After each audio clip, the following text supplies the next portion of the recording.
Եթերում Զինուժի շաբաթօրյա թողարկումն է, բարև ձեզ։ Նախ համառոտ այն ամենի մասին, ինչ կներկայացնենք առաջիկա րոպեներին։ Առաջին գծում, առաջին շարքում ու շուրջօրյա հերթապահությամբ մարտական հենակետի զինվորներն իրենց առօրյայի ծառայության ու հարաբերական խաղաղության մասին։ Խրախուսում հենց մարտական հենակետում պաշտպանության բանակի հրամանատարը կառավարական մեդալներ է հանձնել հակառակորդի դիվերսիան կանխած դիրքի անձնակազմին։ Ջերմատեսիլ սարքերը հայկական զինանոցում, ինչպես են դրանք գործում առաջին գծում եւ ինչպես դրանք անխոցելի դարձրին հայ դիրքապահներին։ Ապագա սպաներն այստեղ են կոփվում ու սովորում զինվորական գործը, կուրսանտների ուսումնական գործընթացն ու մարզումները, հանգիստն ու ժամանցը մեկ ռեպորտաժում։ Հայոց բանակը մարտական հերթապահություն իրականացնում է հրադադարի հաստատումից ի վեր, գիշեր ու զոր ապահովելով մեր երկրի անվտանգությունն ու ժողովրդի խաղաղարարումը։ Թե ինչպես է իրականացվում այդ գործընթացն ու ինչպես են ծառայում մեր դիրքապահները, առաջնագծից կներկայացնեն իմ գործընկերները։ Ժողովրդի կողմից ինձ վստահված պետական սահմանի մարտական դիրքը երդվում եմ պահել անձնվիրաբար։ Մարտական հերթապահություն ստանձնելուց առաջ նրանք ամեն անգամ այս տողերն են արտասանում։ Մարտական դիրքը միավորել է պայմանագրային ու ժամկետային զինծառայողներին, նրանց համար դարձել տուն ու հարազատ միջավայր, որտեղ ընկերներն են, որոնցից ամեն մեկի կյանքի համար պատասխանատու են ամեն վայրկյան։ Մեկը Վանաձորից, մյուսը Արտաշատից, մեկ ուրիշն էլ Սիսյանից։ Ծննդավայրերը տարբեր են, բայց հայրենիքը մեկն է ու հայրենիքի պաշտպանությունը բոլորի պարտքն է։ Սա տղաները լավ գիտեն։ Մինչ ծանոթանում էինք դիրքի անձնակազմի հետ, գետնատնակի կողմից տաք ճաշի անուշ բույրն արդեն տարածվել էր շուրջ բոլորը։ Թաթուլին գտանք խոհանոցում, նրան դիրքում բոլորն են սիրում։ Նա դիրքի խոհարարն է, աշխատում են նրա տրամադրությունը միշտ բարձր պահել, չէ որ Թաթուլի տրամադրությունից է կախված օրվա ճաշի համը։ Ես Թաթուլն եմ, ծնվել եմ Ակեբադ գյուղում, ծառայությունս վերջացնելուց հետո որոշել եմ մտնել ծառայության։ Ծառայությունը դուրս շատ է եկել։ Ես առաջին անգամն եմ, որ եկել եմ մարտական ծառայության։ Ընկերներիս համար ճաշ եմ պատրաստում, մեծ սիրով ուտում են։ Այսօր ճաշացանկում լոլիկի մածուկ, խավիար, մսաբուծական պահածո, պանիր, մոշարը։ Թեպետ սննդի ապահովման պատասխանատուն Թաթուլն է, բայց տղաները նույնպես օգնում են նրան։ Սուրենն էլ ճաշի սեղանն է շտապում պատրաստել։ Հերթափոխի ժամն է մոտենում, մինչև մյուս հերթափոխը ամեն բան պետք է պատրաստ լինի։ Դիտակետերում կանգնած ընկերները շուտով կգան, պետք է սնվեն ու հասցնեն հանգստանալ։ Ես Սուրենն եմ, ծնվել եւ ապրում եմ Արարատ գյուղում։ 2014 թվականին անցել եմ ժամկետային զինծառայության, ավարտելուց հետո 6 ամիս հետո պայմանագրային ծառայության եմ անցել։ Սահմանի պաշտպանությունը շատ լավ գիտակցում եմ եւ մոտակա իմ գյուղը գտնվում եմ երկու գյուղ այնտեղ կողմում եւ ես ցանկացել եմ որ իմ գյուղին ես անձամբ պաշտպանել։ Ես Գորն եմ, ծնվել եմ Վանաձոր քաղաքում։ Բնականաբար ծառայությունը տղայի համար պարտադիր բան է, որպեսզի նա ձեռք բերի հմտություններ, որ իրեն կարող է պետք գա նաեւ քաղաքացիական կյանքում։ Հոյակապ ծառայություն եմ տանում, հետաքրքիր է ծառայությունը։ Մարտական հերթապահությունն էլ բնականաբար ինձ համար հպարտություն է, որ ես մարտական հերթապահություն եմ իրականացնում, մեր ազգին պաշտպանում եմ։ Ես մարտական հերթապահություն իրականացնելով իմ ընտանիքը հանգիստ է դրանով եւ կարողանում է իրիկունը հանգիստ քնել, գլուխը դնել բարձին եւ քնել։ Գորն ընդհատում է զրույցը։ Կներեք, հերթափոխի իմ հերթն է, գնամ զենքս լիցքավորեմ։ Մտնում է գետնատնակ, հանդերձավորվում ու քայլում վահանակի մոտ։ Գորը դիտակետում փոխարինելու է Հարությունին։ Ինչ խոսք, մարտական հերթապահությունը դյուրին գործ չէ, ուժերի լարում է պահանջում, բայց երբ դեմ հանդիման անկանխատեսելի ու արկածախնդիր հակառակորդն է, իսկ թիկունքում հայրենիքը, ամեն ինչ վերաիմաստավորվում է։ Ես Հարությունն եմ, ծնվել եմ Վանաձորում, ծառայում եմ արդեն համարյա 21 ամիս, շուտով կավարտեմ ծառայությունս։ Մեր դիրքերը պաշտպանված են, մենք զգոն ենք բոլորս։ Դիրքի ավագ կրտսեր սերժանտ Բաբաջանյանն է, ամենայն հոգատարությամբ ու սիրով է շփվում իր ենթակաների հետ։ Վստահ է, որ դրական միջանձնային հարաբերություններն առաջին նախապայմանն են մարտական դիրքի պահպանությունը լիարժեք իրականացնելու գործում։ Հասցնում է ոչ միայն իր ծառայողական պարտականություններն իրականացնել, այլև ուսանողի։ Նա սովորում է Սուրբ Մայր Թերեզայի անվան բժշկական համալսարանում։ Ասում է, որ զինվորականի ու բժշկի մասնագիտությունները լավագույնս են համադրվում։ Մարտական հերթապահությունը մեր մարտական խնդիրը կազմակերպում է նորմալ։ Բոլորը իրենց գործը գիտեն, ամեն մեկս մեր գործը գիտեն։ Իդեպ ասեմ, որ մեր հետ ժամկետային զինծառայողներ ունենք, իրենց հետ համախմբվելով ծառայությունը կատարում է շատ լավ, գիտենք ինչա մեր դիմաց, ինչա մեր խնդիրը, ինչով ենք մենք պարտական մեր գործին, մեր հայրենիքին, դրա համար լրջությամբ, պատրաստակամությամբ բարձրանքստե կատարում ենք մեր գործը։ Կրտսեր սերժանտը նաև այն համոզմունքին է, որ բացի ամենօրյա հերթապահությունից, անձնակազմը նաև պետք է ամեն օր ու ամեն ժամ պատրաստ լինի դիմակայելու հակառակորդի հնարավոր սադրանքներին։ Ուստի մարտական պատրաստության վարժանքներն ամենօրյա բնույթ են կրում։ Նկատել եմ հակառակորդի առաջ խաղացում դեպի մեր ջոկի դիր։ Ջոկ ազգը շրջանացել պաշտպանության։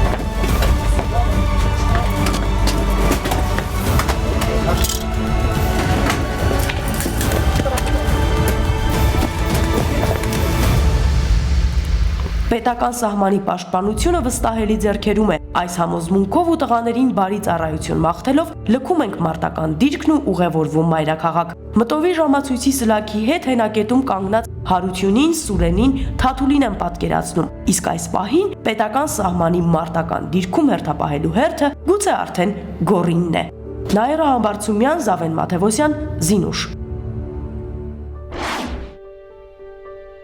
Ժողովրդի կողմից ինձ վստահված պետական սահմանի մարտական դիրքը պատրաստ եմ պաշտպանել ազնվիրաբար Մարտավարվում եմ սրբորեն կրել հայրենիքի պաշտպանի հավերժական կոչումը լինել զգոն և խիզախ Պատվով կատարել որդիական պարտքս Հայրենիքիս Եկեղեցուս Ընտանիքիս Ծնողներիս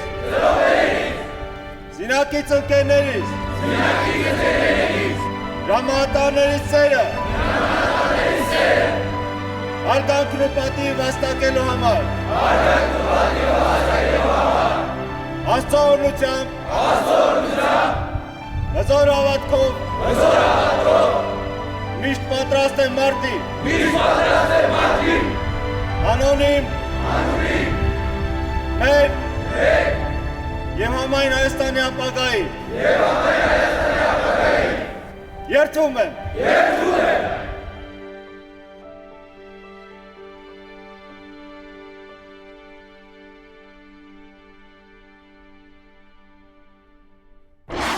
Ինչպես Հայաստանի Հանրապետության, այնպես էլ Արցախի Հանրապետության զինված ուժերը շարունակում են վստահորեն վերահասկել իրավիճակն առաջնագծում։ Այդ գործընթացում Պաշտպանության բանակի զինծառայողները ոչ միայն կանխում են հակառակորդի ոտնձգությունները, այլև անհամարժեք պատասխան տալիս ու հերոսանում։ Նախորդ տարվա ապրիլին Արցախա-ադրբեջանական հակամարտ զորքերի շփման գծում տեղի ունեցած աննախադեպ առճակատումից հետո որոշ ժամանակ առաջնագծում հաստատված հարաբերական անդորը տպավորություն ստեղծեց, որ հակառակորդը կրելով կենդանի ուժի եւ զինտեխնիկայի զգալի կորուստներ կատարել է համապատասխան հետևություն։ Ավաղ, հատկապես վերջին շրջանում Աբշերոնյան երկրի ռազմաքաղաքական ղեկավարության կողմից որդեգրած քարոզչության եւ դրան զուգահեռ պարբերաբար իրականացվող նախահարցագործողությունների անհաջող փորձերը ցույց են տալիս, որ պաշտոնական Բաքուն ոչ միայն պատրաստ չէ իրատեսորեն գնահատելու իր հնարավորությունները, այլև ամեն կերպ փորձում է առաջնագծում պահպանել լարվածության որոշակի աստիճան։ Ասվածի թերևս ամենաթարմ ապացույցը սույն թվականի փետրվարի 25-ին Մարտունու պաշտպանական ուղղությամբ ձեռնարկված հետախուզադիվերսիոն գործողությունն էր, որի արդյունքում հակառակորդը մարտադաշտում թողնելով 5 դիակ ճողոպրեց իր ելման դիրքեր։ Ապրիլից առայսօր նա բարբերաբար խախտել է առաջնային գծում հրաթաթարի ռեժիմը, փորձել է դիմել տարբեր սադրանքների, բոլոր այդ փորձերը մատնվել են անհաջողության եւ ստացել են համարժեք պատասխան մեր զինծառայողների կողմից։ Փետրվարի 24-ի 25-ի գործողությունները հենց դրա վառ ապացույցն էին։ Վստահեցնում ենք, որ հետագայում եւս նման փորձերը կարժանանան նույն պատասխանին, առավել եւս ավելի ուժգին կլինի եւ կորուստները ավելի շատ կլինեն։ Արցախի բանակի հրամանատարն այս համոզմունքը հայտնեց նույն այն բնագծում, որտեղ փետրվարի 25-ի գիշերը հակառակորդը ստացավ հերթական կոշտ հակահարվածը։ Եկել էր հանդիպելու ու նաեւ գնահատելու այն զինվորներին, ովքեր հերոսավայել այդ օրը կատարեցին իրենց առջև դրված մարտական խնդիրը եւ հակառակորդին պարտադրեցին սեփական կամքը։ Լեռնային Ղարաբաղի Հանրապետության նախագահի հրամանագրով փետրվարի 24-ից 25-ը հակառակորդի դիվերսիոն հետախուզական խմբերի հարձակումը կանխելու այդ հարձակման ընթացքում խիզախություն ցուցաբերելու համար առավել աչքի ընկած զինծառայողները պարգևատրվել են արիության մեդալով եւ մարտական ծառայության մեդալով։ Դուք մեկ անգամ եւս ապացուցեցիք հակառակորդին, որ անպարտելի ենք, ապացուցեցիք հակառակորդին, որ ցանկացած հարձակում ունենալու նման ելք իրենց համար եւ ստիպված են լինելու, որպեսզի դուրս գան բանակցությունները եւ խնդրելու, որպեսզի իրենց դիակները հետ վերադարձնենք իրենց, ինչպես եղել է ամսի 27-ին։ Թերևս դժվար չէր կողքից նկատել այն ապրումները, որոնք այդ պահին ունեին երկրի առաջնագիծը խիզախորեն պաշտպանող այ զինվորները։ Նվիրյալներ, ովքեր իրենց կատարածը ներկայացնում են ոչ այլ կերպ, քան հենց այսպես։ Մենք ընդհանրապես կատարել ենք մեր առաջ դրված խնդիրը։ Այո, սերժանտ Սամվել Խաչատրյանի համար կատարածը սոսկ խնդիր է, որն ունի բովանդակությամբ իմաստնացած նպատակ։ Նպատակ, որի մասին տղաները գերադասում են ոչ թե բարձրախոսել, այլև հանուն դրա իրականացման գործել։ Հպարտ եմ, որ կարողանում եմ ինչ-որ բան անել։ Սա է թերևս զինվորի ապրումների սկիզբն ու շարունակությունը, որն ամբողջանալով դառնում է նպատակ, ասել է թե գիտակցված ծառայություն հանուն երկրի եւ ժողովրդի պաշտպանության։ Գնահատել զինվորին նշանակում է երկիրը դարձնել առավել հզոր ու պաշտպանված, նշանակում է կերտել հաղթանակ եւ գնալ երաշխավորված անվտանգության ճանապարհով։ Հայոց զինված ուժերի պարագայում առավել քան պահանջված է ունենալ արժևորված զինվոր, մանավանդ, որ այդ զինվորի գնահատականը եղել է, կա ու պիտի լինի գերազանց։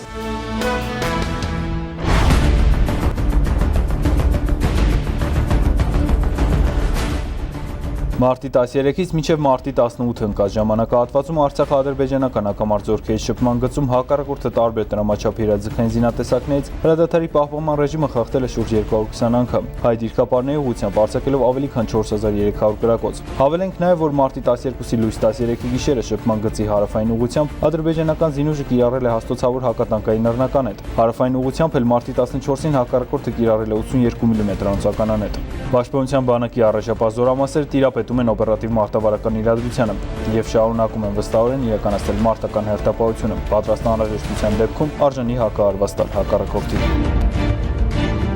Արման Բայրամյան, Զինուշ։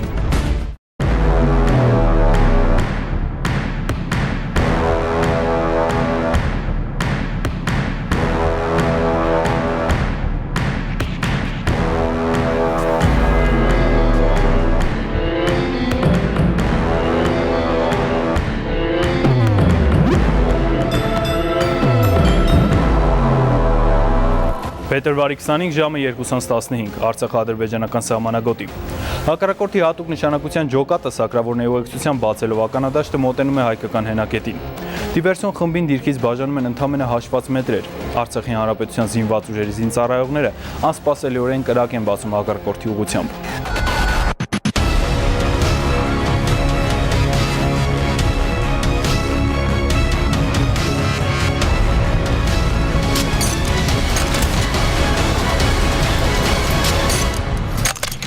Սահմանային այս միջադեպի ավարտը թերևս հայտնի է բոլորիս։ Ադրբեջանը կրում է կորուստներ եւ ստիպված նահանջում։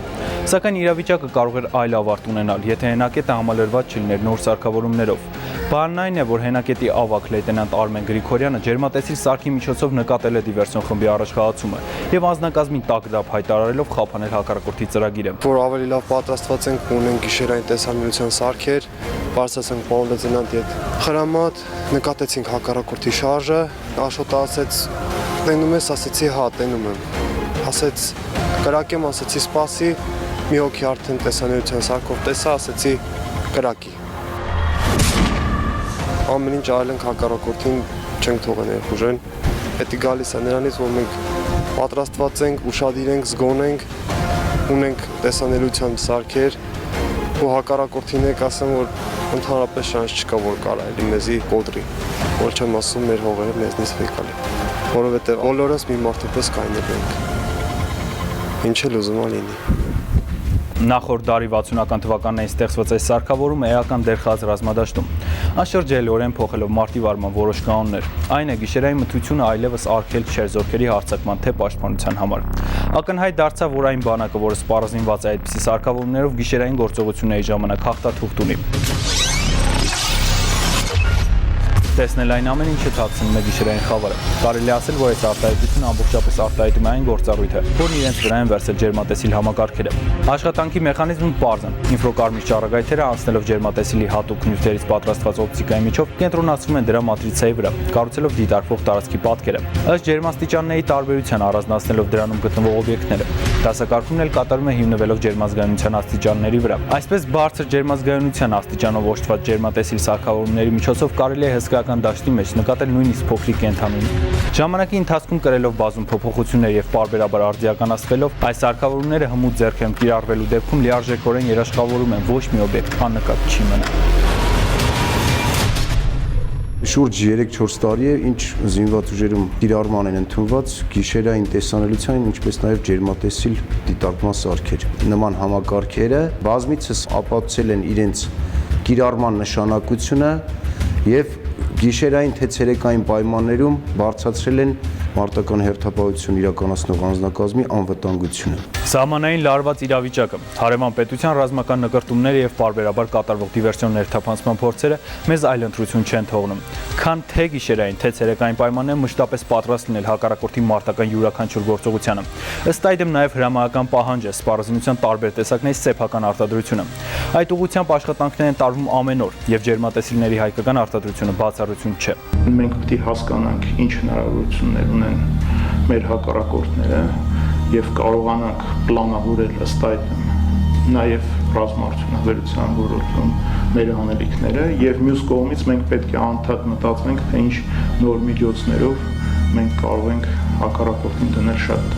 դժվար պայմաններում։ Այդպիսի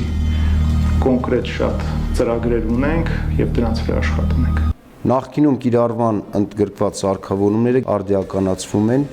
աշխատանքները մշտապես տարվում են մոդեռնիզացման ուղղությամբ, համագործակցություն են կազմակերպված արտասահմանյան արտադրող երկրների հետ, կարելի է նշել նաև, որ մեր տեղական արտադրանքը որոշ առումներով նաև գերազանցում է արտասահմանյան արտադրանքներին եւ նմանատիպ սարքերը շատ գերազանց են իրենց ցուցաբերում կիրառման շրջաններում։ Լավ կառուցված պաշտպանությունը արդեն հաղթանակ է, քանի որ դա առաջին հերթին ապահովում է քո իսկ զինծառայողի անվտանգությունը, միաժամանակ երաշխավորելով ագրեսորի պարտությունը եւ մարդկային կորուստները։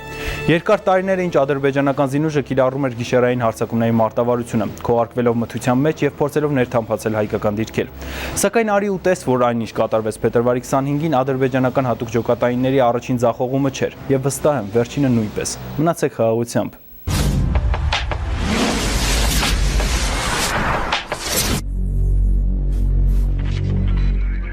Զինված ուժերում շարունակվում են զինվորների առողջության պահպանման ուղղված միջոցառումները, ինչպիսին է այս պահին համաճարակային իրավիճակը բանակում եւ ինչ աշխատանքներ է իրականացրել ռազմաբժշկական ծառայությունը անցած տարվա ընթացքում։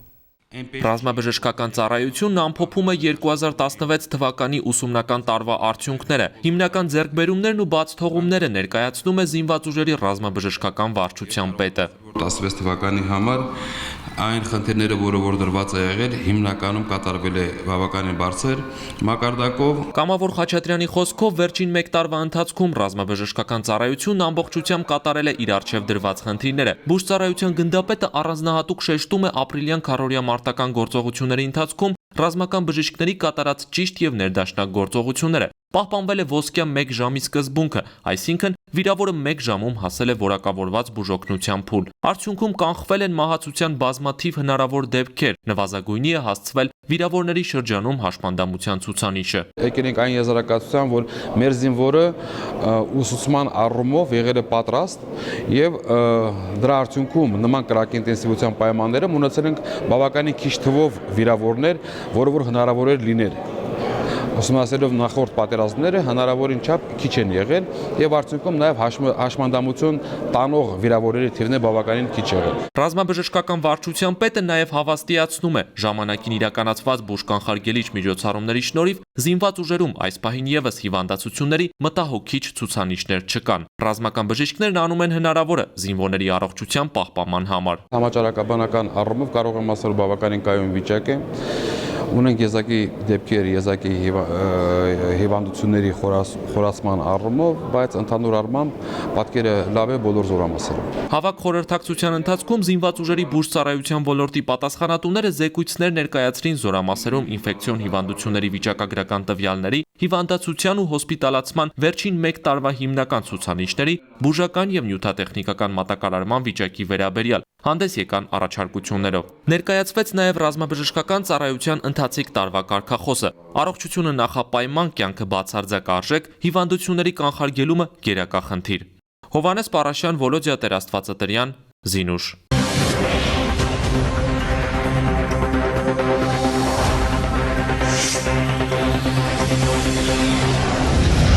Մարտի 15-ին Պաշտպանության նախարարության Պաշտպանական քաղաքականության վարչության պետ Լևոն Այվազյանի եւ Իտալիայի զինված ուժերի գլխավոր շտաբի պլանավորման եւ քաղաքականության վարչության պետի տեղակալ փոխծովակալ Ռոբերտո Քիամաչելայի համանախագահությամբ անցկացվել են հայ-իտալական ամենամյա ռազմաքաղաքական խորհրդակցությունները։ Ամփոփվել են Պաշտպանության բնագավառում հայ-իտալական երկկողմ համագործակցության 2016 թվականի արդյունքները։ Ստորագրվել է Հայաստանի Հանրապետության Պաշտպանության նախարարության եւ Իտալիայի Հանրապետության Պաշտպանության նախարարության միջև Պաշտպանության բնագավառում 2017 թվականի համագործակցության պլանը։ Քննարկվել են նաև տարածաշրջանային անվտանգության առնչվող հարցեր։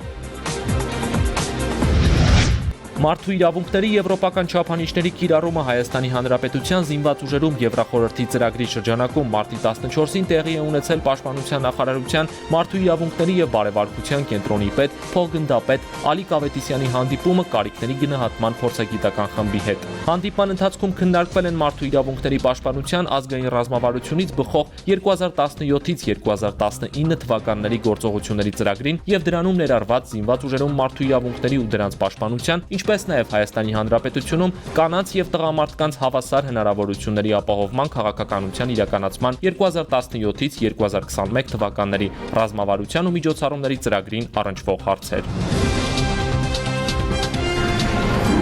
Հովհաննես Պարաշյան, Զինուշ։ Ինչ մասնագիտություն ընտրել։ Ավարտական դպրոցականների ու նրանց հարազատների շրջանում այս հարցը հաճախ է քննարկվում։ Ոմանք ընտրում են քաղաքացիական մասնագիտություն, շատերն են նախապատվությունը տալիս են զինվորական գործին, ընդունվելով ռազմաուսումնական հաստատություններ։ Մեր նկարանոխումն այս շաբաթ եղել է Պաշտպանության նախարարության Վազգեն Սարգսյանի անվան ռազմական համալսարանում, արձանագրելով կուրսանտների ուսումնական առօրյայի հետաքրքիր դրվագները։ Մոտորաձգային գումարտակում կապը կազմակերպվում է առանձին վաշտերի հետ ՏԱ-57 դաշտային հեռախոսի միջոցով։ Սա ընդամենը մի դրվագ է Վազգեն Սարգսյանի անվան ռազմական համալսարանի ուսումնական առօրյայից։ Այս լսարանում փորձառու սպան կուրսանտներին է փոխանցում անհրաժեշտ գիտելիքներն ու զինվորական ստորաբաժանումների միջև արագ եւ անվտանգ ռադիոկապ հաստատելու հմտություններն ու առանձնահատկությունները։ Արծիվ 121, Արծիվ 121, ընդունի, կապի ստուգու, Վազե 121, ես Արծիվ 121-ն եմ, ընդունում եմ։ Ես R123 ռադիոկայանով համալարում եմ կատարել եւ կապ եմ հաստատել մյուս R123 ռադիոկայանի հետ։ Բուհում մասնագիտական լսարաններն ու սրահները բազմաթիվ են, յուրաքանչյուրն իր նշանակությամբ ու դերով, հագեցած համապատասխան վարժասարքերով։ Դրանց միջոցով անցկացված գործնական դասաժամերն էլ հետագայում նպաստում են կուրսանտների հաջողություններին ու մասնագիտական վերելքներին։ Դեպի նշանակված դիրքերը, արդ Ինչքան սովորել ենք այստեղ, նկատել ենք, որ բոլոր դասախոսներն ջանք ու եռան չեն խնայում, որպեսզի բոլոր կուրսանտներին ուսուցանեն այն ամենը, ինչ հարկավոր է լինելու նրանց հետագայում։ Ուսումնառությունը համալսարանում անցնում է շատ հետաքրքիր, կան տարբեր տիպի վարժասարքեր, որոնց միջոցով կարող ենք մարզվել եւ ստանալ ավելի կարևոր գիտելիքներ, խորացնենք մեր գիտելիքները, որը հիմնականում կարող ենք օգտագործել մարտի դաշտում, մարտական գործողությունների ժամանակ կամ գործնական պարապմունքների ընթացքում։ Հովհաննես Աբրահամյանը ռազմական համալսարանի ապագա շրջանավարտներից է, շուտով կավարտի ուսումն ու կանցնի ծառայության, իր գիտելիքները ներդնելով զինված ուժերի մարտունակության առավել բարձրացման գործում։ Սակայն մինչև սպա դառնալը կուրսանտ Աբրահամյանը լավ է գիտակցում, պարտավոր է գերազանց սովորել եւ յուրացնել զինվորական գործի նրբություններն ու առանձնահատկությունները։ Քաշ գիտակցում եմ, թե ինչ է նշանակում լինել սպա, ինչ է նշանակում լինել զինվորական, դրա համար էլ հենց երևի ընտրել եմ զինվորականի մասնագիտությունը։ Մեր երկրի աշխարհագրական դիրքն ու առաջնագծում տեղի ունեցող իրադարձությունները մասնագիտության ընտրության ու զինվորական դառնալու հիմնական պատճառն են շատերի ու ոչ միայն տղաների համար։ Անի Ծերունյանը Տավուշի մարզի սահմանամերձ Չինարի գյուղից է, ապագա մոտոհրաձիգ է։ այստեղ ընդունվել է հայրենասիրությանս դրսևորման միակ ձևն եմ համարում։ Բացի դրանից, քանի որ սահմանամերձ բնակավայրից եմ, ավելի շատ միջավայրներ են ստիպել ընդունվել ռազմական համալսարան։ Ոչ մի բնակավար չկա, որ ինձ հետաքրքրի։ Ամեն ինչ ստեղ հետաքրքիր է ու հիմնականում տղաներին վերաբերմունքը մեր նկատմամբ։ Վրեժի համար էլ զինվորական մասնագիտություն ընտրելու գործում օրինակ են ծառայել համազգեստ կրող հարազատները։ Ռազմական համալսարանի գերազանցիկ կուրսանտներից է, սովորում է բարձր առաջադիմությամբ ու կարգապահությամբ։ Համոզված է, նույն հատկանիշներով էլ առաջապահ ստորաբաժանումներից մեկում սկսելու եւ շարունակելու է սպայական ուղին։ Փոքր ժամանից էլ երազել եմ, որ դառնամ զինվորական, դրա համար սովորել եմ Տիգրամեծ վարժարանում սկզբից, 13 տարեկանից, հետո ընդունվել եմ ինստիտուտ, հայրիկս պապիկիս գործն է շարունակում, ես հայրիկիս գործն եմ շարունակում։ Ու փոքր եղբայրս էլ 3 տարի կընդունվի ստե, դա ոնց որ մեր համար է ստեղծած այս զինվորական մասնագիտությունը։ Ես Ընդամենը մի քանի ամսից առաջին սպայական կոչումը կստանա նաև Հրանտ Բաղդասարյանը, կմեկնի զորամաս ու կստանձնի հայրենիքի պաշտպանի առաքելությունը։ Հրանտն անհամբեր է սպասում այն օրվան, թե երբ կստանա մարտական խնդիր կատարելու առաջին հրամանը։ Այդ մասին երազել է դեռ համալսարան ընդունվելուց առաջ ու հենց այդ երազանքն կատարածելու համար էլ այժմ կուրսանտական ուսադիրներ է կրում։ Մեր բոլորիս պարկն է, մենք մատուցենք մեր պարկը որպես հայրենիք պաշտպան, մենք պետք է պաշտպանենք մեր հայրենիքը, մեր հողը, որ մեր ծնողները, մեր եղբայրները, մեր քույրերը իրենց հանգիստ եւ ապահով զգան։ Կուրսանտները համալսարանում ունեն նաև հանգստի եւ լրացուցիչ գիտելիքներ ձեռք բերելու ժամանակ, որը կարելի է օգտագործել գրադարանում։ Անին այստեղ ընկերների հետ հաճախ է գալիս։ Կահավորված ու գրականությամբ հագեցած սրահում նրանք հարստացնում են ոչ միայն աշխարհայացքը, այլև զինվորական գիտելիքները։ Համալսարանի առօրյան հիմնական շատ հագեցած է անցնում։ Գնում ենք պատմամշակութային թանգարաններ, այցելում ենք, օրինակ վերջին անգամ այցելենք Վազգեն Սարգսյանի տուն թանգարան։ Համալսարանի ակումբում կազմակերպվում են բազմաթիվ հայրենասիրական համերգներ։ Այսքանը կուրսանտական առօրյայի միայն մի փոքր մասն է, ու ինչպես քաղաքացիական բուհերում, այնպես էլ Վազգեն Սարգսյանի անվան ռազմական համալսարանում ստեղծված են բոլոր պայմաններն ու նախադրյալները կուրսանտական տարիները ոչ միայն սովորելու, այլև մարդկային ու մասնագիտական բարձր որակներ ձեռք բերելու համար։ Հովհաննես Պարաշյան, Եղիշե Սողոմոնյան, Զինուշ։ Մասնագիտություն ընտրելիս շատերը նայում են դեպի ապագա։ Կան մասնագիտություններ, որոնք միշտ լինելու են շատ կարևոր, քանի դեռ մարդկությունը գոյություն ունի։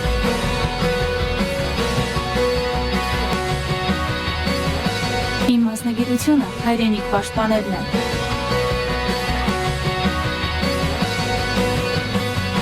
Իմ մասնագիտությունը խաղաղ ապագան է։ Իմ մասնագիտությունը երկրի ապահովությունն է։ Ռազմական գիտությունը առաջնորդների ընտրությունն է։